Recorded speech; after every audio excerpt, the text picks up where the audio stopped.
portal was heavily guarded. It must go someplace they really didn't want it to go.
There were stickers all over the platform for really hot lady foxes, with pictures and addresses and everything.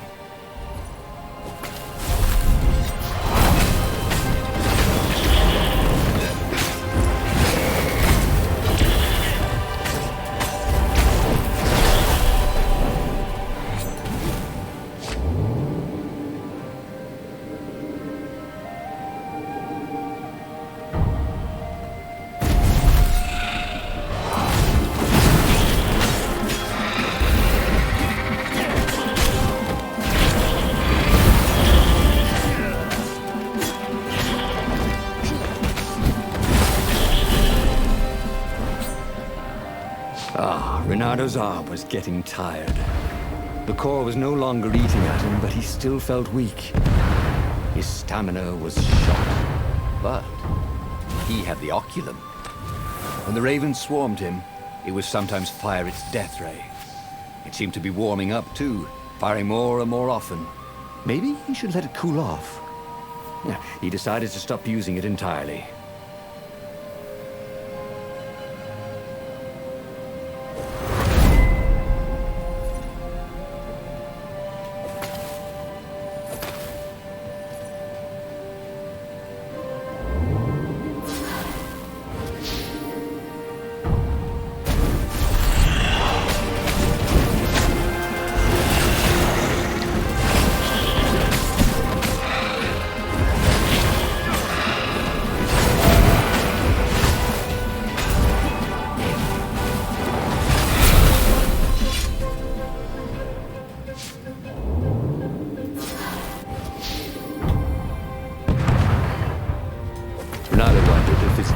Self and commissioned these poems.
Odd. The oculum was still hot to the touch. He almost thought it was getting even hotter. Well, that was ridiculous, of course. Anyway, he'd only to fire it one more time, and then he could chuck the whole contraption into the abyss, and the Emperor's ship was now in range. Reynardo squinted. He could make out the line of ravens protecting the ship. Zenobia in front, conjuring. And on the deck, yes, that was His Imperial Majesty, pacing in his golden armor. Reynardo lined up his shot and fired. Caught in the beam, the ship burst into flames. The ravens and Zenobia exploded. The Emperor, too, exploded. Reynardo waited for the beam to stop, but it only got brighter, and the oculum hotter. Frantic, Reynardo pulled the oculum towards the abyss. The ruby burst into flames. The shiny metal casing glowed, then melted. That was good. Now the core could cool off, right? Reynardo ran. The blast incinerated him instantly, along with both fleets. The shockwave could be felt across all Erda. That winter, with neither Empire nor rebels to rule them, the islands slid into banditry. And so began the Second Age of Darkness. And he hadn't learned anything new this time. He'd done the same thing twice, yet expected a different outcome.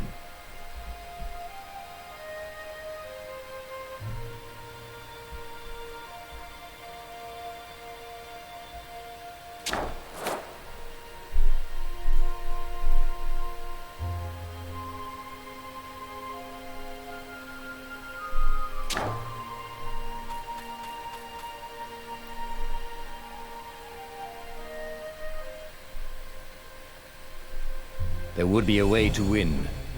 Reynardo could feel it. He'd have to explore choices he'd never made before he could figure it all out, though. And with that, the book's pages fluttered to the beginning once again. And he fell. The clouds parted over the Isles of Boreas. It was time to choose. The rebellion was in trouble. Ravens were scouting for the secret rebel base. They needed a game-changer. Pieces of the Sky Ripper had surfaced. Reynardo knew that using it could go catastrophically wrong. But he was sure he could figure out how to use it safely. Also, a temple had risen out of empty desert. The Iblis Stone was hidden there.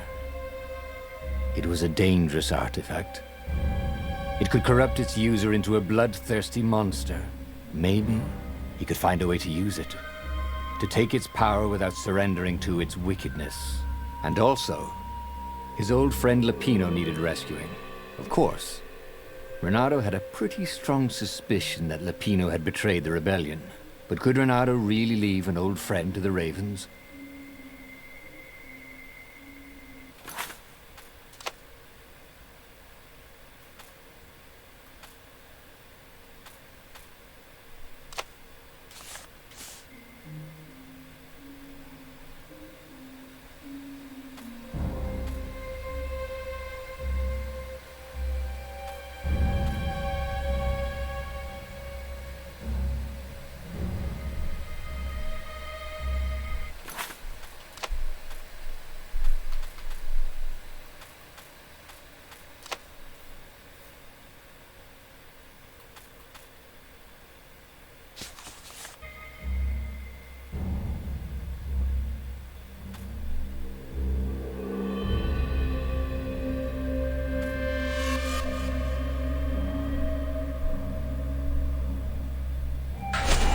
The island was windswept desert.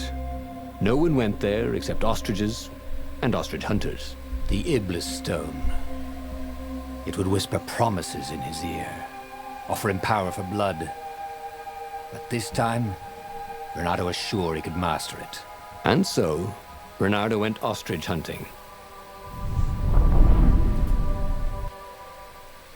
Every child could sing verses about the Sky Ripper, but ancient codices held hints of other things. A stone that ate souls, a ruby that drank blood, a jewel only a righteous man could give away. Were all these things the Iblis Stone? Long hidden in a buried temple? Another ancient item that was only resurfacing now? Drawn up from the deeps by the Emperor's horrific rituals?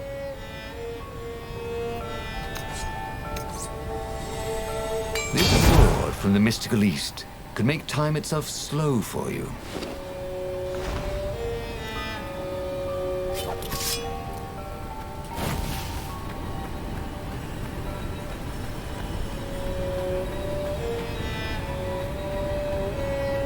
What was he doing here? Last time, the stone had fought him for possession of his own soul.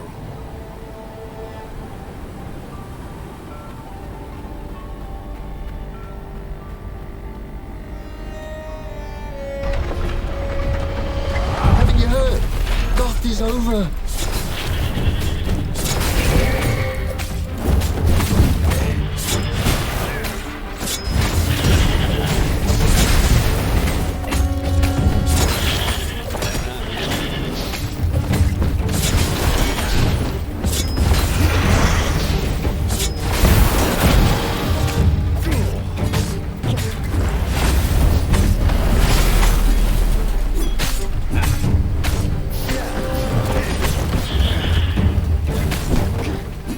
Leonardo checked to make sure his sword was still working.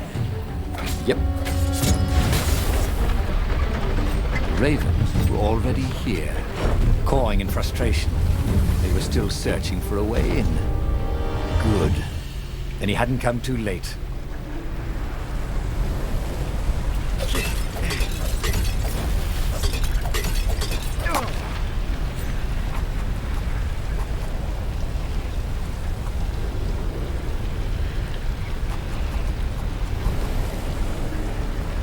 Haven't you always wanted to do that?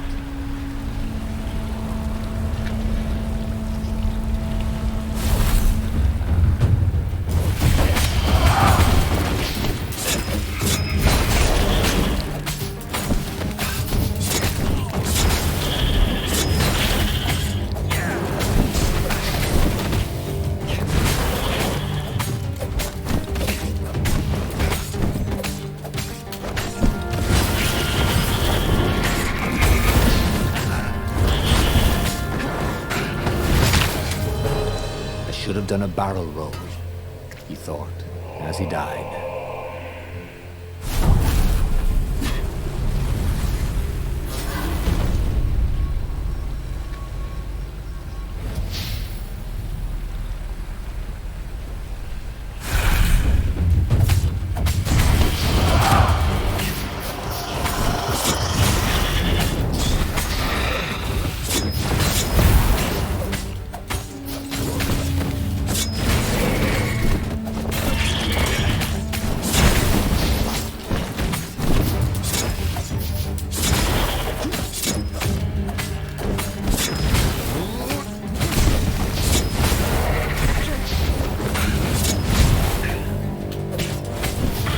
No one could beat Bernardo at hot potato.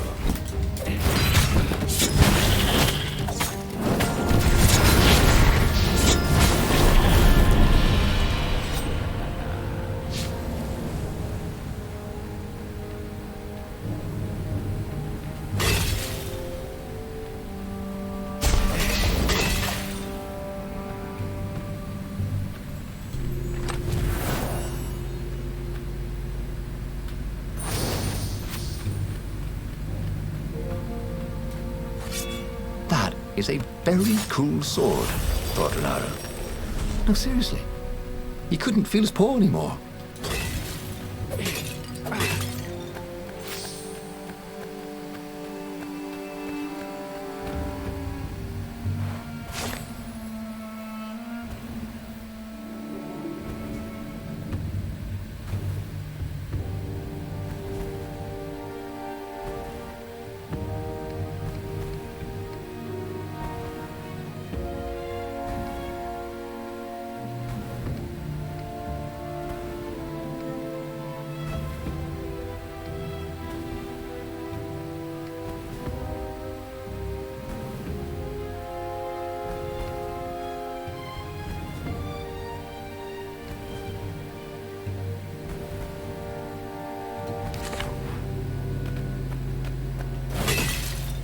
Bernardo had been the terror of the sandcastles when he was 2.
teach you how to fly.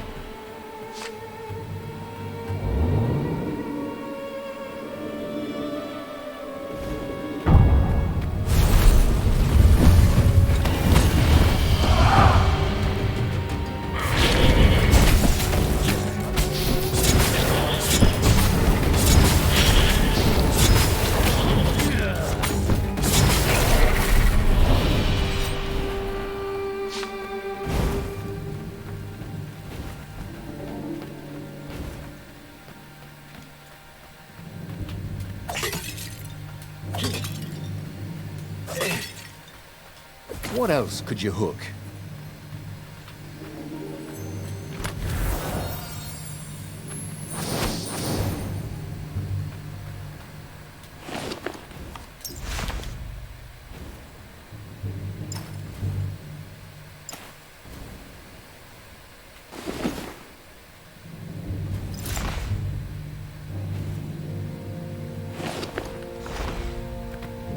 There had to be some way to use the Iblis stone.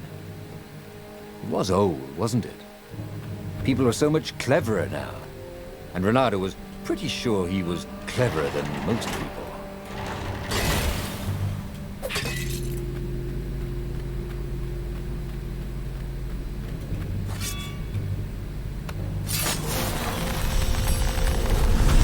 It was time for a little exploration.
Could not get past this point. Obviously, the temple builders knew how to deal with tomb raiders.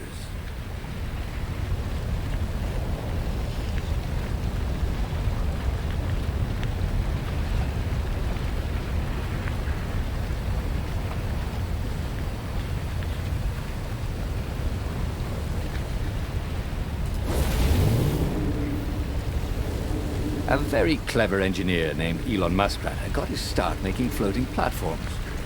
Not many people knew that.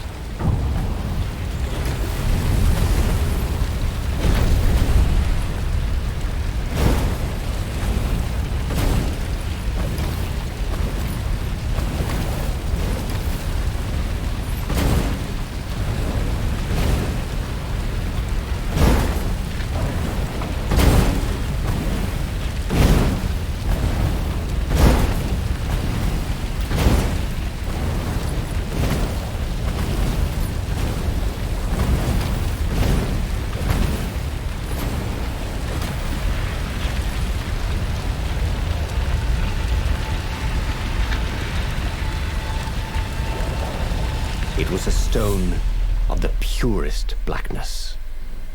It reflected no light, like a void made solid. Nervous, he picked it up. I can make you mighty. Who said that? Give me blood. It was the stone, eager, thirsty. Kill the Emperor's daughter.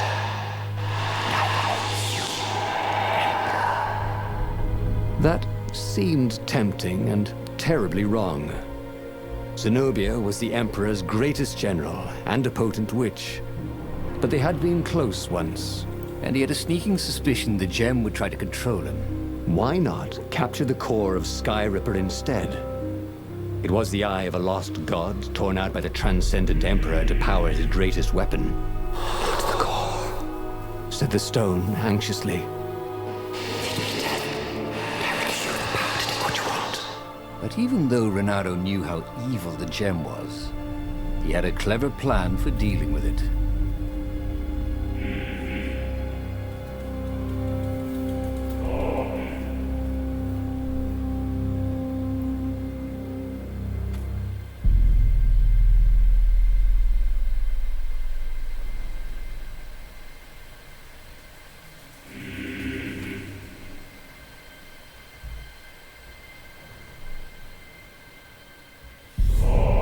The gem could give great power, but it was evil. But Renato had a plan. He would divide the stone into the power half and the evil half. He sought out the sage Calaveras.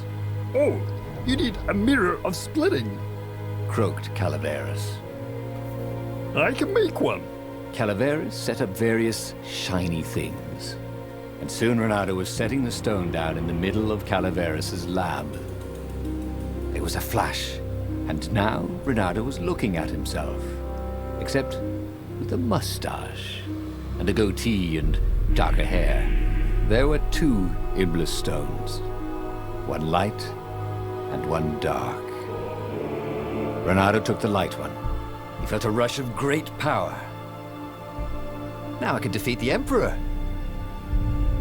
Wait a minute. Unfortunately, he couldn't think of any way to use it without hurting someone. That wouldn't be nice. "Give me that," said his evil-looking twin. And he drew his sword. He only got it halfway out of the scabbard when he fainted from the effort. Obviously, neither weak, evil Renato nor powerful, nice Renato was any threat to the Empire. After the Emperor's victory, they were exhibited in a museum until time ended, which was soon after. He had tried something bold and paid the price for it. Every child could sing verses about the Skyripper, but ancient codices held hints of other things. A stone that ate souls, a ruby that drank blood, a jewel only a righteous man could give away. Were all these things the Iblis stone? Long hidden in the buried temple? Another ancient item that was only resurfacing now? Drawn up from the deeps by the Emperor's horrific rituals?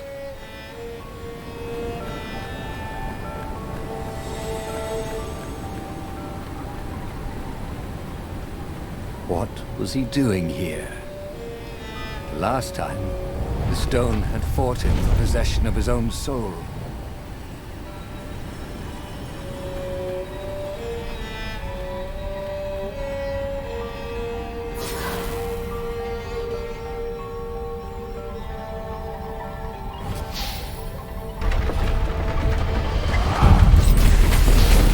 The mysterious sword from the east made you so fast you could catch a fly with your chopsticks. That's what you really wanted.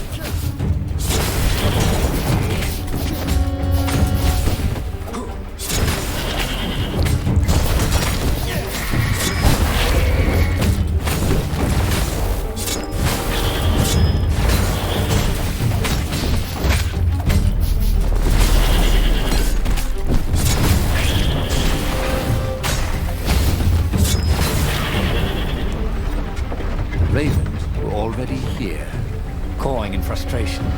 They were still searching for a way in. Good. Then he hadn't come too late.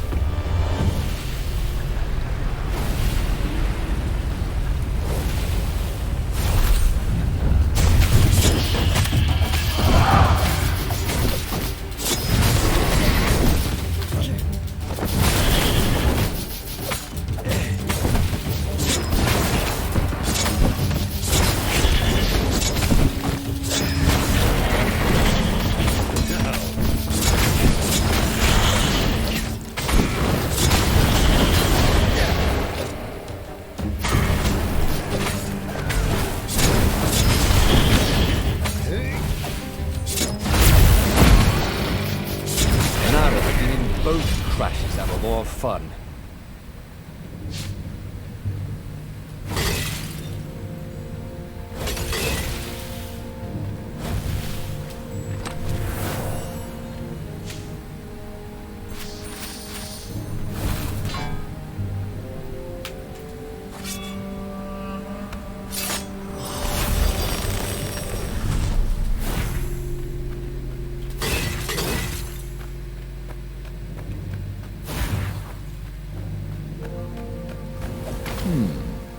A road less traveled.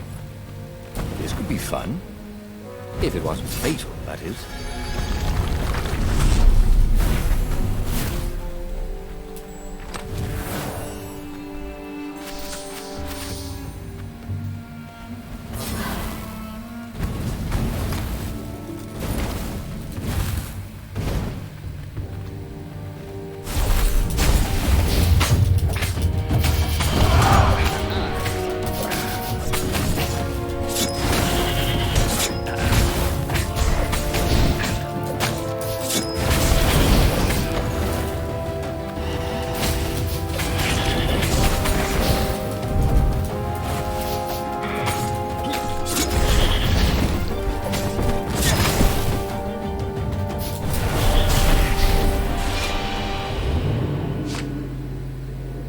Oh, they really ought to put a railing on this thing, he thought.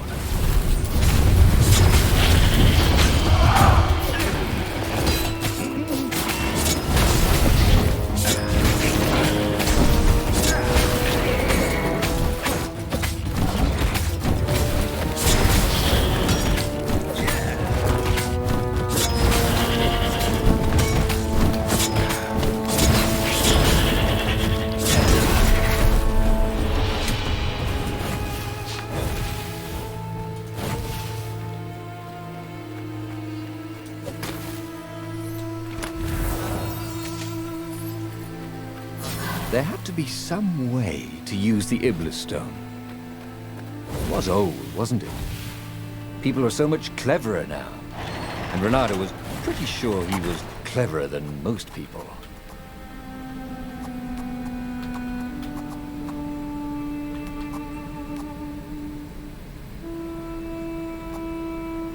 This was way better than being able to shrink down to the size of an arm. What's that all about anyway?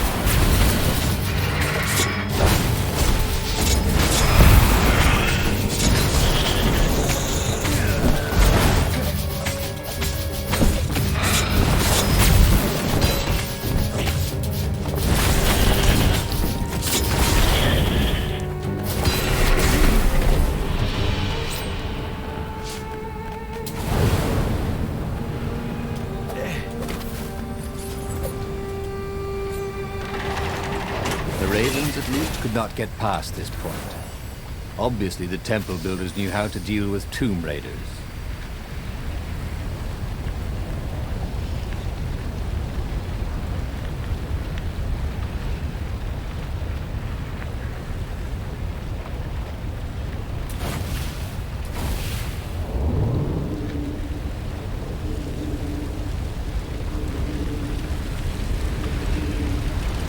Renato hated cannon traps.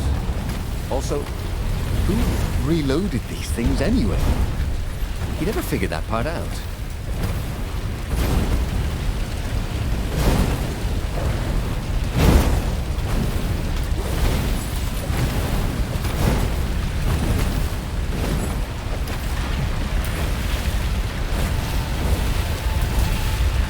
It was a stone of the purest blackness. It reflected no light, like a void made solid. Nervous, he picked it up. I can make you mighty. Who said that? Give me blood. It was the stone. Eager, thirsty. Kill the Emperor's daughter. Now you That seemed tempting and terribly wrong. Zenobia was the Emperor's greatest general and a potent witch. But they had been close once, and he had a sneaking suspicion the gem would try to control him. Why not capture the core of Sky Ripper instead? It was the eye of a lost god, torn out by the Transcendent Emperor to power his greatest weapon. What's the core? Said the stone anxiously. But even though Renato knew how evil the gem was, he had a clever plan for dealing with it. Why was he listening to a talking rock? But the rock had a point. If the stone could truly turn him into a powerful warrior, he could defeat the Emperor with the very weapon the wicked old toad had sought for himself. To be a hero, you had to sacrifice old friends sometimes, especially when they've become enemies.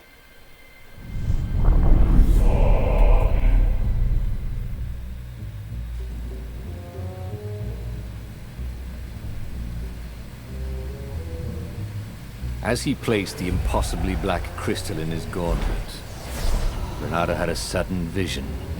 Charred fields covered in dead ravens below a black sun.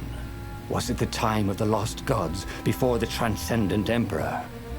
Was it the future? Feed souls, it whispered. take the power. He could feel the stone's hunger for souls, its thirst for blood. All right, I get it. This was going to be interesting.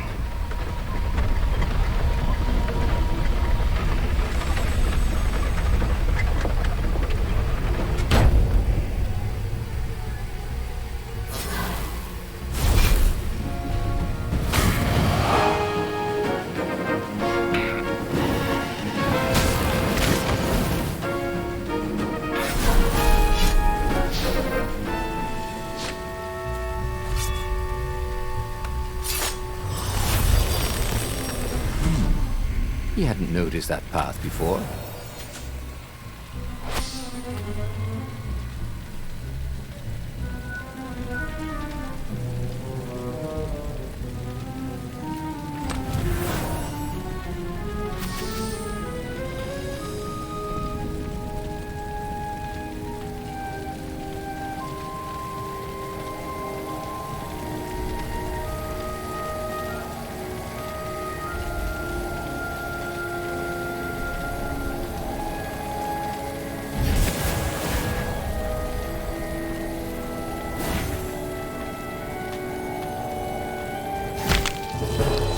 Wallabies, he thought. Why did it have to be wallabies?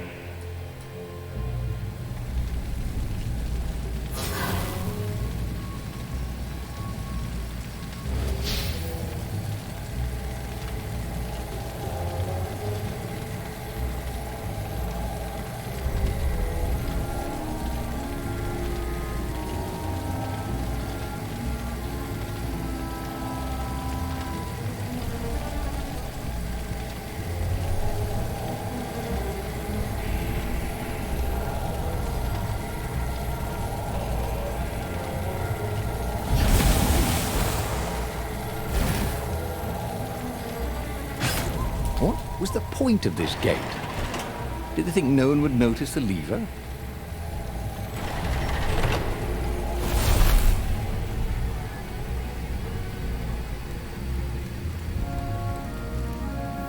Zenobia was waiting for Renato. She was alone, confident as always. Fire danced at the tips of her claws. Are you here to surrender?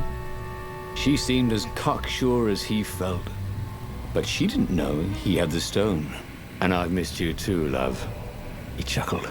She spotted the stone and bolted without another word.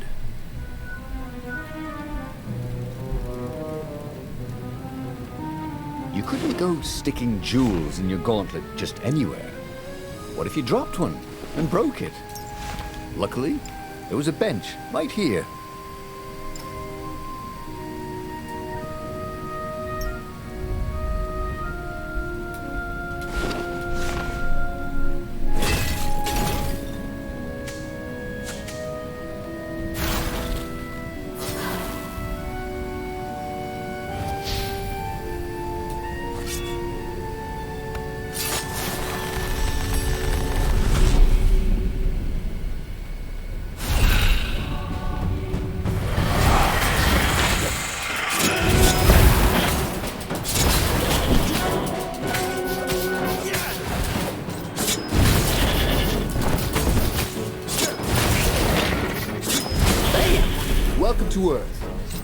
Renato told the corpses. It was something he'd seen in a play once.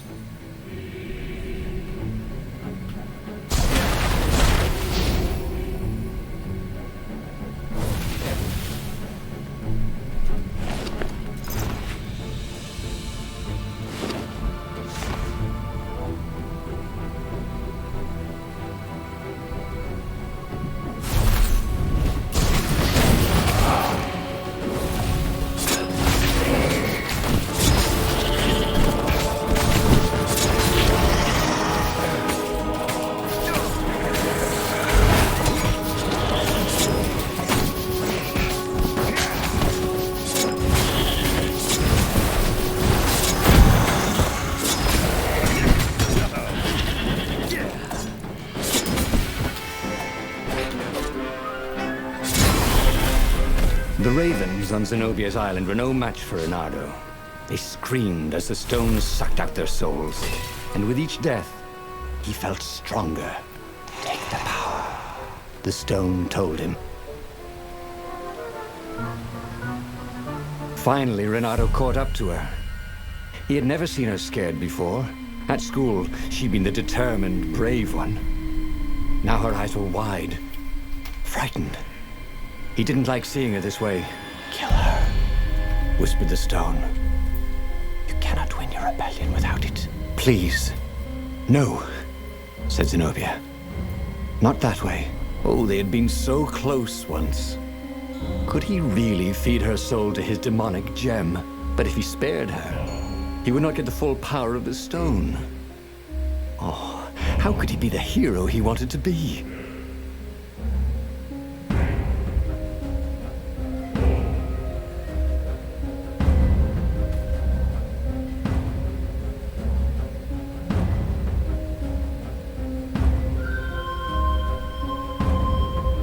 Renato hesitated. Zenobia was his greatest enemy. She was the Emperor's daughter and his greatest general, and the single person Renato least wanted to remove from this world, especially that way. She was holding her arms out before her, hands fluttering, fending him off with hopeless urgency. Nope, she was weaving a spell. He couldn't move. This thing is evil, she said. She slid the Iblastone out of its slot in his gauntlet and slipped it into a bag. Maybe we can learn from it. She eyed him with a strange, wry, apologetic look. I missed you too. And before he could move again, she was gone. Learned from the Iblastone? What did that mean? Would she take it to the palace or to the observatory on the Nexus? If she thought it was evil, she wouldn't want it in the palace. And, after all, it was evil, wasn't it? Maybe I can outrace her to the observatory, thought Renato. Cats can run faster, but foxes can run longer.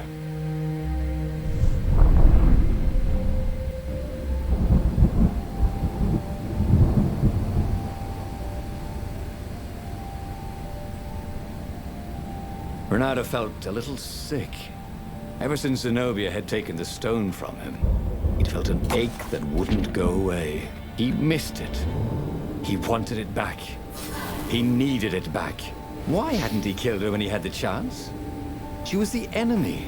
He hadn't even seen her in 14 years. Why had he hesitated? You were a sucker for an empowered woman. Renato kicked himself. Don't make that mistake again.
Zenobia thought the stone was evil.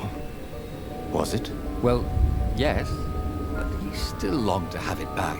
He'd felt so good killing ravens with it, and yet he'd felt unclean ever since he'd touched it.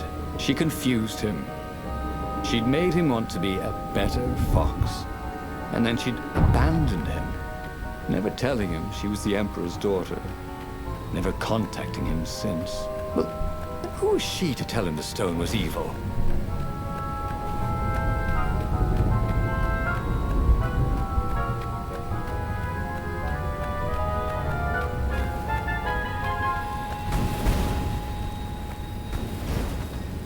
Renato had always wanted a flying carpet.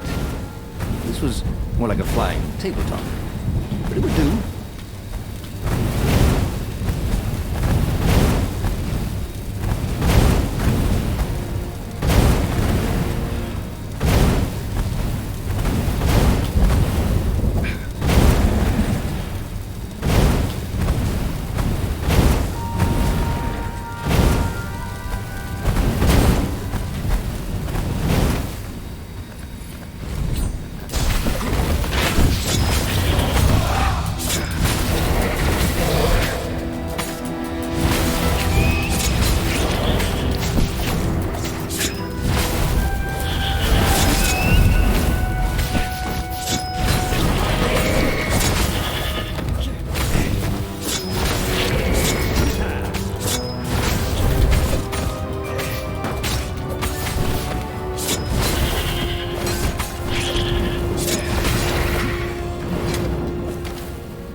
The scientist's toes were pointing arcane instruments at the stone and looking at it through prisms and reflections. Mine, said Renato as he took back the stone. We need it for science, croaked the toads. So he killed them. He felt better immediately. Smarter, too. I thought you could never come for me, Whispered the stone. Then, a far-speaker toad croaked, and something like Zenobia's voice. Renato, leave the stone with the toads. It will swallow your soul. You'll kill everyone you love. That did seem vaguely familiar, but Renato had an army to lead, an empire to bring down.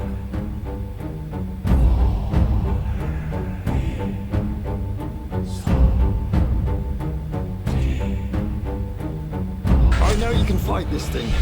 Zenobia continued in the far speaker's croak. You let me live. You know how evil it is. It will destroy you, Renato.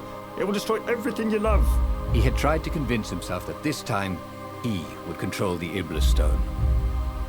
But he could feel his will becoming brittle. She was right. He would get rid of it. Right? Now. Or now. He didn't really want to. I know. I'll go to the mountains, Renato thought. I'll find the strength to do it in the peace and quiet there.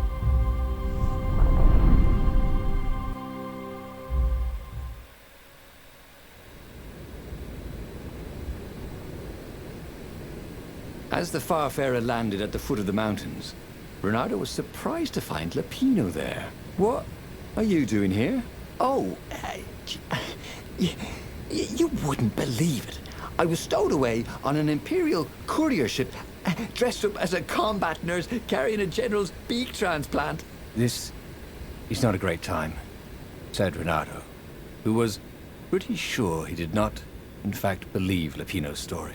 That's when you need your friends, said Lapino. I just need some peace and quiet, said Renato, and grimly set out on the path.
As the Farfarer landed at...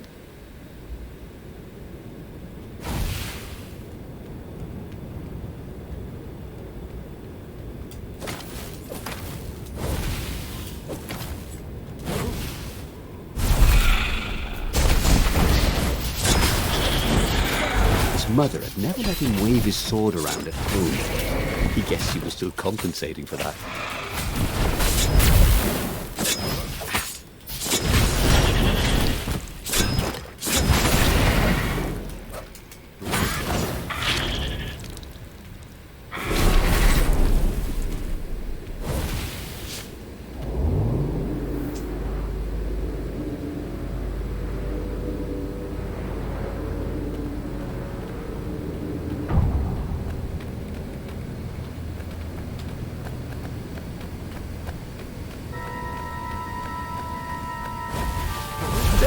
The traitors!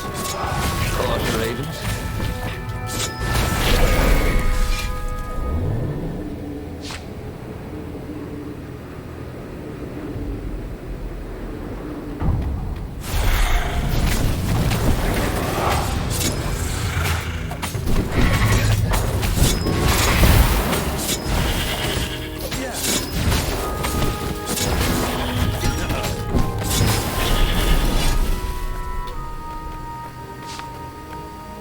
Renato told his friend how he had slaughtered the toads, and how he had nearly slain Zenobia.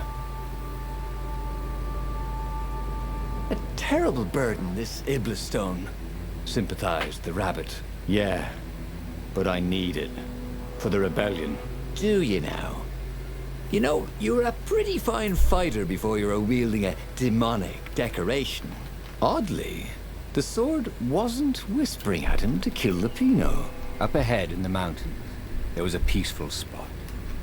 If he could rid himself of his burden anywhere, it was there. These platforms were great. Renato wanted one for his house.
Once, Renato had been to a dungeon where all the chests were locked.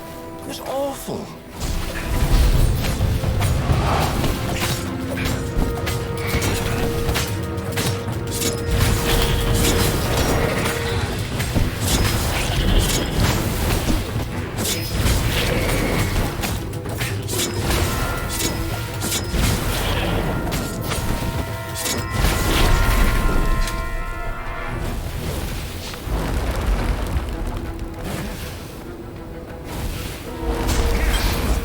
Practically sure he'd find something useful in one of these things.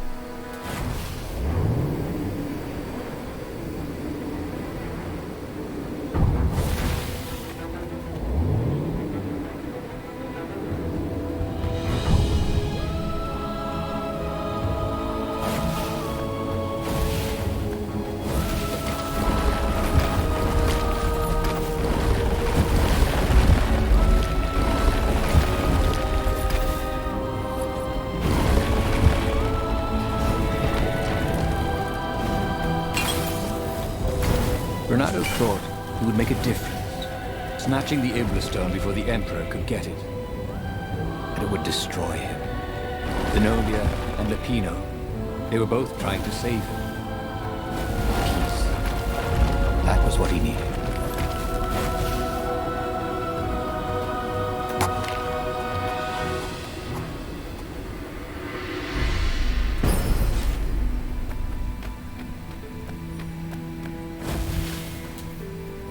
So much for peace and quiet. There was Lupino. Again.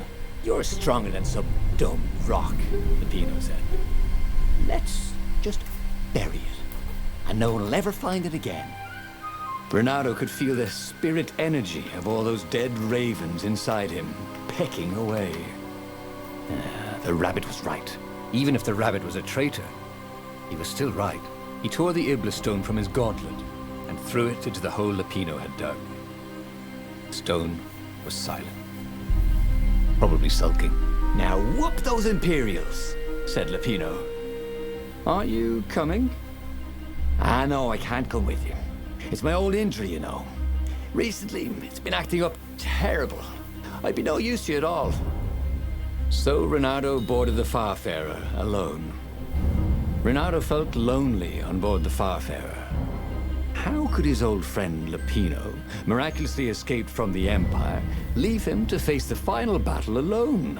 Well, he'd abandoned Lupino before, hadn't he? It was only fair. And of course he felt lonely. He'd given up the Iblastone and all the souls he fed it. Of course he felt alone. But he had done the right thing. It had been hard to do, but there was no better feeling than that. Zenobia would be so proud of him.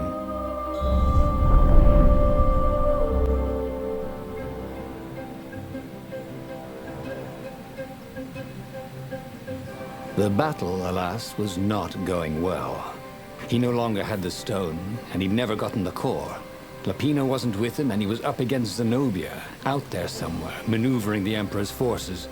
The rebels had been outnumbered from the start, and he still had that aching longing for the stone. But that is what it means to be a hero. He would fight his way to Zenobia. He would show her what he was capable of. Just him, with no diabolic accoutrements. He would win, no matter the odds.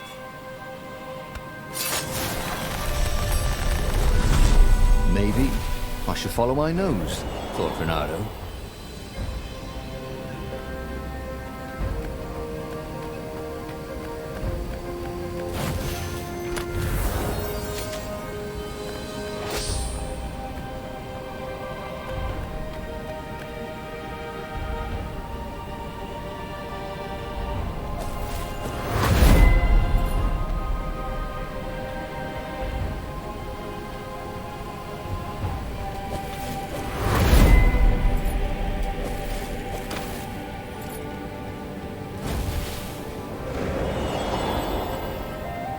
Yes, that was it.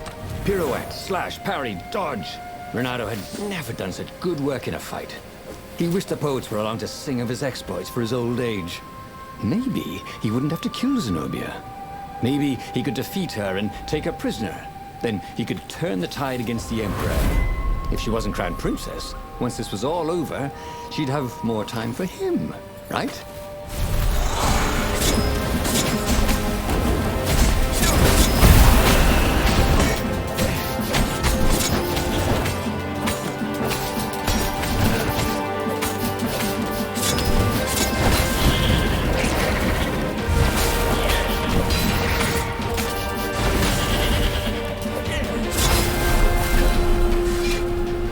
Smashing things was fun.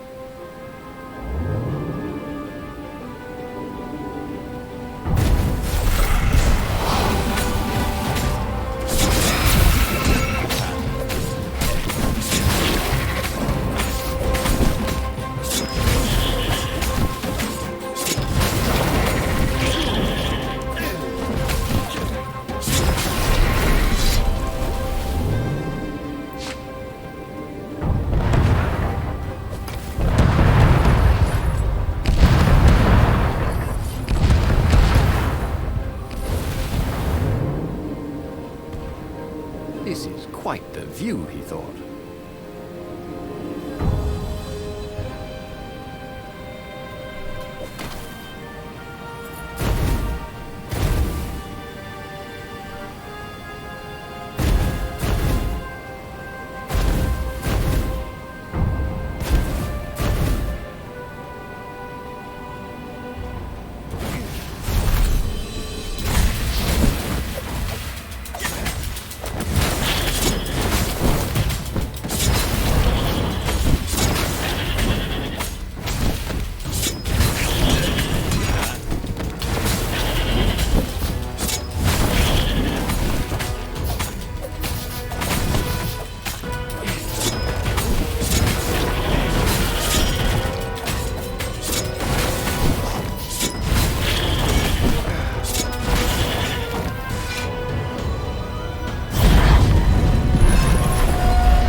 By some miracle, Renato fought his way to the Emperor's ship.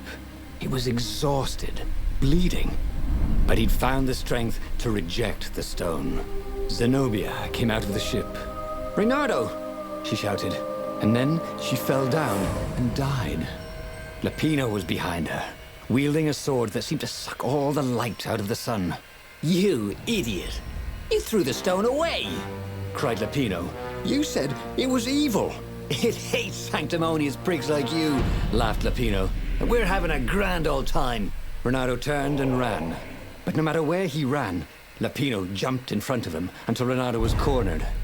That boy could hop. "You wouldn't do this to an old friend, would you?" cried Renato. "You mean this?" said Lapino, as he slid the sword into Renato's guts. "Damn it! Again!" He should go back to some of the choices he'd faced before. Maybe there were new paths that had opened up, like those doors he was opening up all over the map that took him to new treasures and around his enemies. And he hadn't learned anything new this time. He'd done the same thing twice, yet expected a different outcome.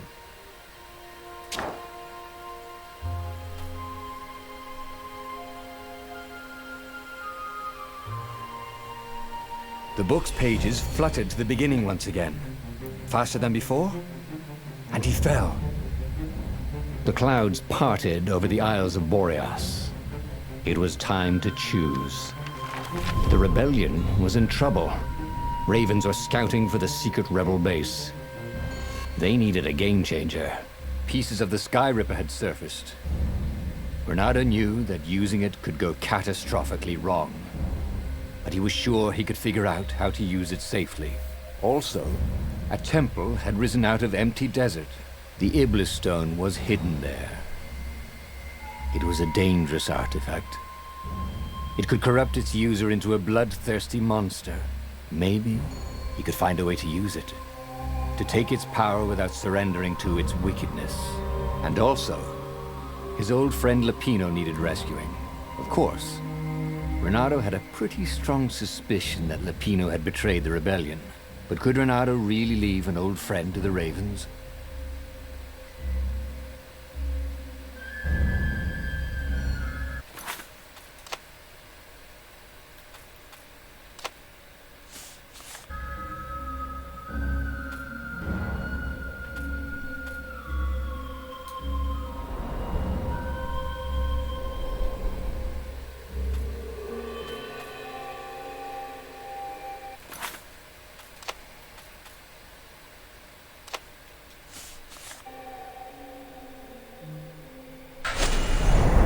Lapino. Apparently, the Mad Rabbit had sold a Pegasus that he did not exactly own. Lapino always wiggled out of trouble, given time. But he was out of time. Lapino's frantic message said that the Ravens were going to kill him for being a rebel spy. And that he had a clever plan. If the fleet reached him first, they'd string him up for that. Never mind the winged horse. Or so Lapino had told him over the far speaker anyway.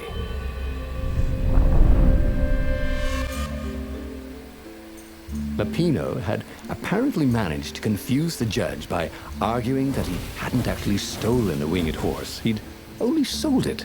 But wait, where was the prison? The village was empty. Had everybody fled the ravens?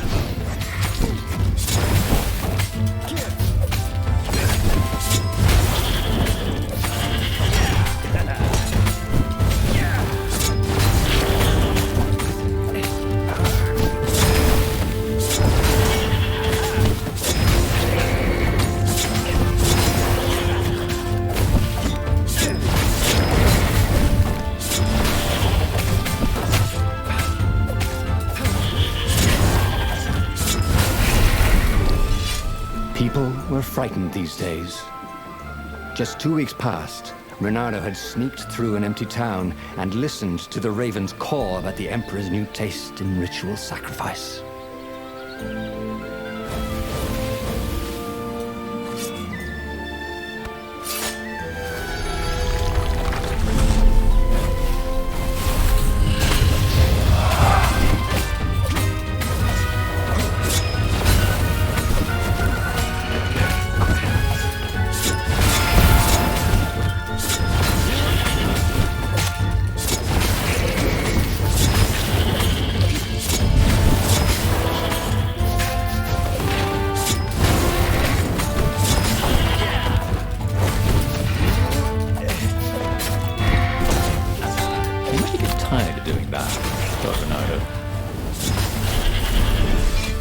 Ravens were landing everywhere.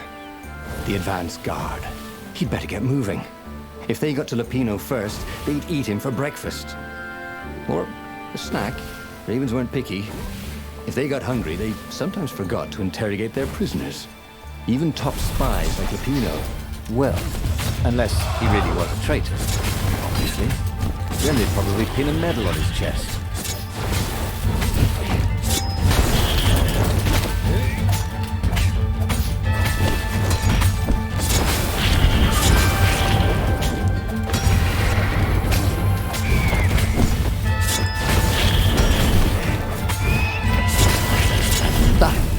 How we do it, said Reynardo to himself.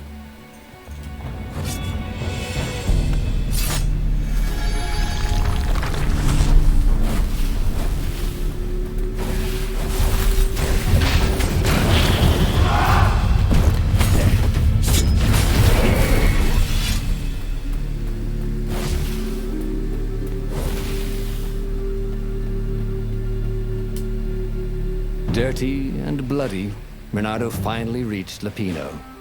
The rabbit was practicing his shuffle. Reynardo recognized the cards. It was Lapino's favorite deck. Oh, I thought you were in danger. I am. The ravens are coming. We capture Zenobia, we find out what she knows. And that's the whole war right there. Easy peasy, lemon squeezy.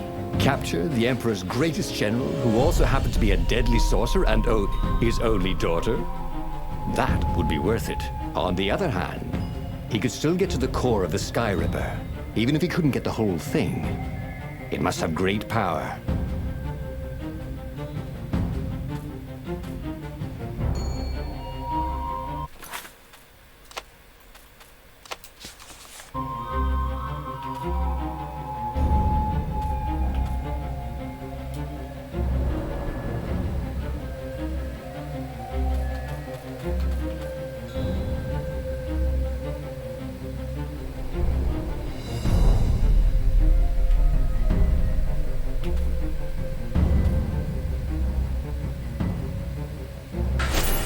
Zenobia wasn't just the Emperor's daughter.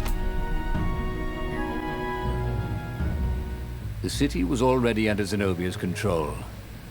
I had to admire her efficiency. Reynardo shivered at the thought of Zenobia at the mercy of the interrogators. Could he really turn her over to them? But this was war. It wasn't meant to be pretty.